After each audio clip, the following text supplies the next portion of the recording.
But first, a powerful suburban congressman who says President Trump should slow down his warp speed push for a COVID-19 vaccine. Let's get fired up. We're concerned. So, Mike, I'm the chairman of the Oversight Subcommittee on Economic and Consumer Policy, and I and a couple of my colleagues have kind of led the charge in making sure that we have a valid process for arriving at a safe and effective vaccine ASAP. We just said two things. One, Trump administration, please confirm that you are going to have at least 30,000 participants in a human clinical trial for stage 3 of that vaccine. That's always been the gold standard for the development of vaccines in our country. And two, we said, please confirm that you are going to involve in your deliberations something called the Vaccine and Related Products Biological Advisory Committee, something that was established by President Ronald Reagan almost 40 years ago to make sure the public had full transparency in what's going on. And guess what? They are not confirming either of those two things. So what do you mean full transparency? Explain that. So why is that so bad? Explain that to a layman and you know, somebody who's not got a medical background or scientific background like I do. There's just a lot of people in this country who question whether we should have whether anybody should be vaccinated. Almost 20 to 25% of the population, Mike, you know this, is part of what's called the anti-vaccination movement. They're called anti-vaxxers. They don't want to be vaccinated at all. That means that we basically have to, quote unquote, run the table and have the rest of the country vaccinated to reach herd immunity. That means that we need to earn the trust of those 75% of Americans who might be unsure about whether to get vaccinated when they've seen so many problems with the current administration in the way that it's handled the pandemic. They're always concerned whether certain things are done for political reasons as opposed to health reasons, which is unfortunately a lingering question, let me say. So the president at these White House briefings now, the president says that a vaccine's just around the corner.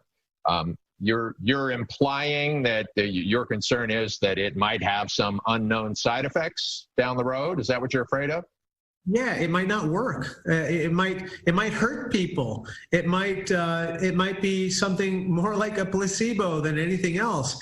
But the point is, Mike, that what people are worried about is that they're going to rush a vaccine for purposes of the election, rather than rushing a vaccine for the purposes of getting people vaccinated and preventing the spread of the disease, which is really the purpose we should be driving at. Also, when he sidelines people like Dr. Fauci, when he sidelines other experts who are some of the preeminent experts on these issues worldwide, by the way, that further kind of undermines confidence. So he has all the people he needs within this federal government to do the job. I'm just saying, let them do their jobs. Just let them do their jobs, and let's let them do it well. And that's really vital right now. There are millions of people who want kids to get back to school and to do it in a few weeks. Realistic? Well, let me just put it this way. My wife and I are the parents of 3 beautiful school-age children. And if you asked us 4 weeks ago, we would have said, please take my children. I think every parent at this point wants their children to go back to school and learn. And also just being at home 24/7 with their parents is not ideal. However, I think over the last couple of weeks, sentiment has changed. I think even among my constituents and others, given the rising number of cases around the country, they just want to make sure that if we're going to open up schools, we do so safely. So what does that mean? I think that means that school can only reopen in 2 modes, either in a hybrid mode where some group of students is at school physically and then another group is actually learning remote. Or 2, the second mode is everybody learns remotely at the same time. Can I just jump in though, because we've actually had this as a subject on the show several times. I had a couple of the teachers union leaders on recently. I'll tell you, if you took a poll of the parents on my block, we've probably got 20 kids, 22, 23 kids on my block here. that was this business, this remote learning was a catastrophe. Yeah. The kids didn't learn anything. It was a joke, and it was a waste of time. Yes. I mean, they're falling behind if we're going to do this for another semester. Yes. I trust me, man. I had like I said, we have 3 kids, and you can't put an 11-year-old or 10-year-old on a Zoom call at 9 in the morning and expect them to pay attention for more than 5 minutes. And they're not learning. It just feels like they're just being it's just like babysitting with a screen.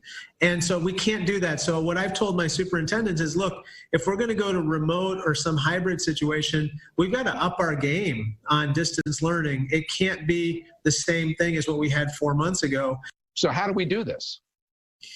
So I think that if we're going to have students go back to school, I'm thinking that perhaps we err on the side of younger kids who really need that physical instruction, who need that engagement, as well as special needs students who, as you know, receive a lot of supports through the school environment.